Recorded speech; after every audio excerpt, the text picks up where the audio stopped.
السلام علیکم ورحمۃ اللہ وبرکاتہ۔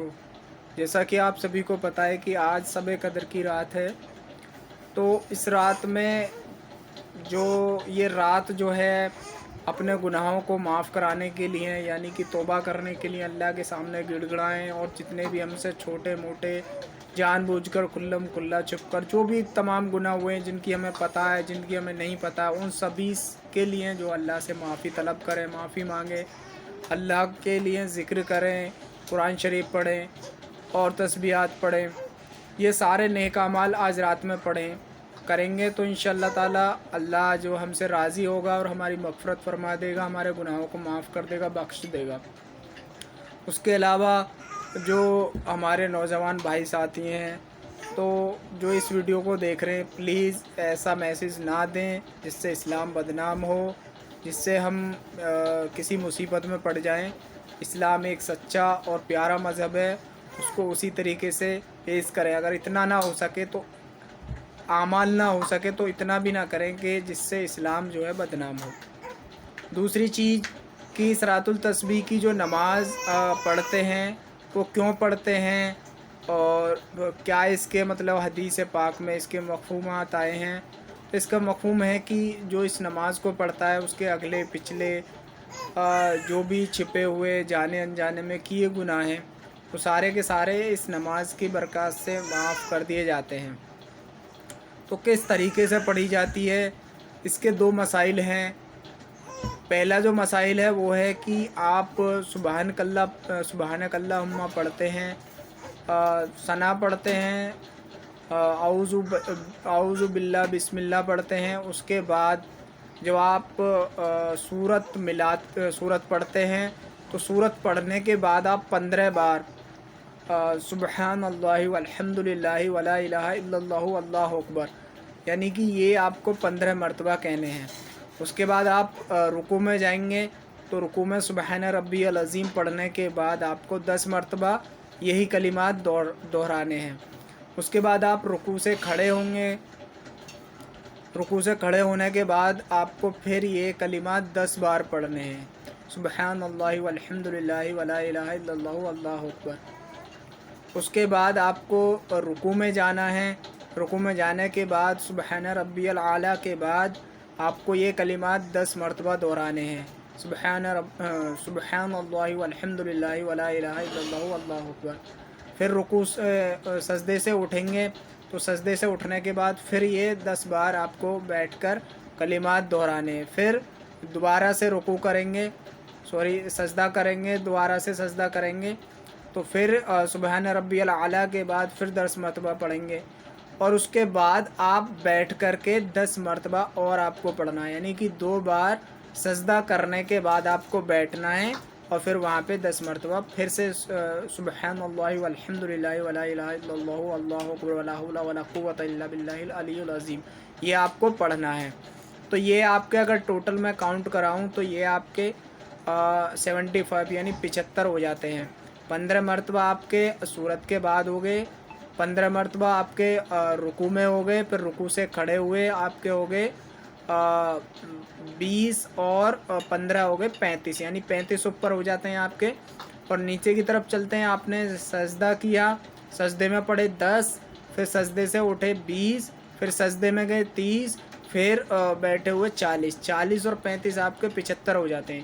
تو ایک تو یہ صورت ہے۔ دوسرا جو طریقہ ہے، دوسرا طریقہ یہ ہے کہ آپ سبحانک اللہ یعنی ثنا کے بعد آپ اس کو 15 مرتبہ پڑھ سکتے ہیں، اور سورت کے بعد آپ اس کو 10 مرتبہ پڑھ سکتے ہیں۔ تو یہ اگر آپ پڑھیں گے تو پھر آپ کو نیچے جو آپ دوسرے سجدے کے بعد جو بیٹھ کر کے پڑھ رہے تھے وہ آپ کو پڑھنے کی ضرورت نہیں پڑے گی، تو وہاں پہ آپ بنا اللہ اکبر کہہ کر کھڑے ہو جانا ہے اگر آپ بیٹھ کر پڑھ رہے ہیں تو۔ اور اگر آپ بیٹھ کر نہیں پڑھ رہے ہیں، آپ نے ثنا کے بعد 15 مرتبہ پڑھ لیا ہے، سورت کے بعد 10 مرتبہ پڑھ لیا ہے، تو پھر آپ کو اللہ اکبر کہتے ہوئے کھڑے ہو جانا ہے دوسری رکعت کے لیے۔ تو اس طریقے سے آپ کو 4 رکعت پوری کرنی ہے۔ اور اگر آپ کو کاؤنٹنگ میں یعنی آپ کو دقت ہوتی ہے، بھولنے کی تھوڑی مطلب کہ بھول جاتے ہیں، یاد نہیں رہتا ہے، تو آپ انگلیوں کے اشارے کے، یعنی کہ ایک انگلی دبائیں گے، ایک انگلی میں 3 گانٹیں ہوتی ہیں، تو ایک بار 2 بار تو ہم ایک انگلی کو دبائیں گے، تو اس سے ہمیں یہ رہے گا کہ ایک انگلی پہ ہم نے ایک بار پڑھا ہے، 2 بار پڑھا ہے۔ اسی طریقے سے ہم جو ہے انگلیوں کو دباتے رہیں گے، جہاں ہماری یہ 10 بار ہیں تو 10 بار ہو جائیں گی، 15 بار ہیں تو 15 بار ہو جائیں گی۔ تو اس طریقے سے ہمیں جو ہے صلاۃ التسبیح کی نماز پوری کرنی ہے۔ تو دونوں ہی طریقوں کو مطلب کہا گیا ہے، ایسا نہیں ہے کہ آپ کیول ایک ہی طریقہ فالو کریں، دونوں طریقے فالو کر سکتے ہیں۔ اور یہاں پہ ایک میسیج یہ میری ماں بہنوں کے لیے ہیں، اس کو دھیان سے ضرور سنیں، کہ عورت کی آواز گھر سے باہر نکالنا، یعنی کہ چاہے وہ اللہ کی عبادت کر رہی ہو یا کوئی بات کر رہی ہو، یعنی کہ عورت کی آواز گھر سے نکالنے کو منع فرمایا ہے۔ یعنی کہ عورت جتنی دھیمی آواز میں نماز یا اللہ کی عبادت کرے گی اتنی ہی پیاری ہے، اتنی محبوب ہے، اتنا ہی اس کو اجر و ثواب ملے گا۔ یہ نہیں کہ آج شب قدر کی رات ہے تو ہم چھتوں پر کھڑے ہو کر کے شور مچائیں یا زور زور سے نماز ادا کریں تو اس سے ہمارا رب، ہمارا مالک ہم سے خوش ہو جائے گا۔ تو یہ آپ غلط فہمی میں مت رہیے۔ عورت ایک پردے داری کی چیز ہے، وہ جتنا پردے میں رہ کر کے اپنی آواز کو چھپا کر کے جس طریقے سے اللہ چاہتا، اللہ کے رسول چاہتے ہیں، جو طریقہ بتایا ہے آپ کے سامنے، بہت بڑا مطلب واقعہ ہے۔ فاطمہ رضی اللہ تعالیٰ عنہ مثال ہیں، جنت میں سب سے پہلے جانے والی عورت ہیں، جنہوں نے اپنی پوری لائف پردے داری میں گزار دی۔ تو آپ انہی کو فالو کیجئے تو آپ سمجھیں گے کہ آپ کی اہمیت اللہ تعالیٰ نے کیا رکھی ہے۔ آپ کی جو اہمیت ہے اللہ نے آپ اپنے ساتھ ملائی ہے، کہ جس طریقے سے اللہ پردے میں ہے اور اتنا مطلب اللہ قدرت والا ہے، محبوب چیز پردے میں رہتی ہے، جیسے کہ اللہ کا جو دیدار ہے وہ پردے میں ہے، تو ایسے ہی جو عورت کو جو یہ چیز دی ہے یہ اللہ نے اپنے ہی اس سے دی ہے، کہ جو عورتیں ہیں جتنے پردے داری میں رہیں گی اتنی سیف رہیں گی اور اتنی ہی محبوب رہیں گی۔ جتنا وہ پردے داری سے باہر نکلیں گی اتنی وہ محبوب بھی نہیں رہیں گی، اور پھر ان پہ کہیں نہ کہیں سے شیطان اٹیک کرے گا، شیطان کے تیروں میں سے تیر لگنے شروع ہو جائیں گے، جہاں پھر فتنے فساد کھڑے ہو جائیں گے۔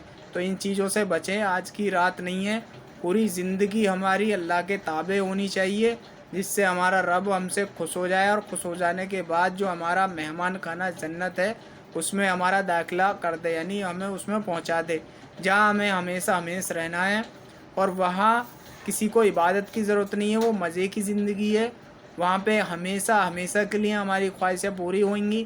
دنیا میں کوئی ایسی جگہ نہیں ہے جہاں پہ ہماری خواہش پوری ہو جائے۔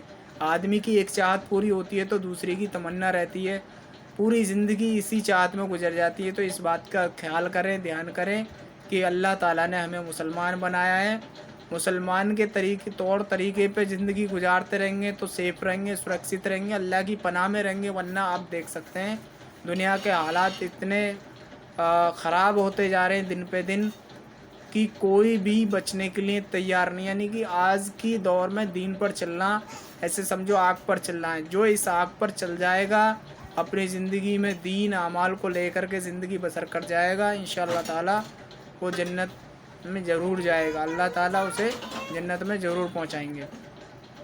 تو اس چیز کا خیال رکھیں۔ اور بھی میری ویڈیوز دین کے اوپر، دینی مسائل کے اوپر، یا مطلب کہ ہم جو مسلمان ہیں اپنی اہمیت کو سمجھیں۔ اور بہت ساری چیزیں میں اب ڈالنے والا ہوں، کیونکہ ماحول بہت خراب ہو رہا ہے۔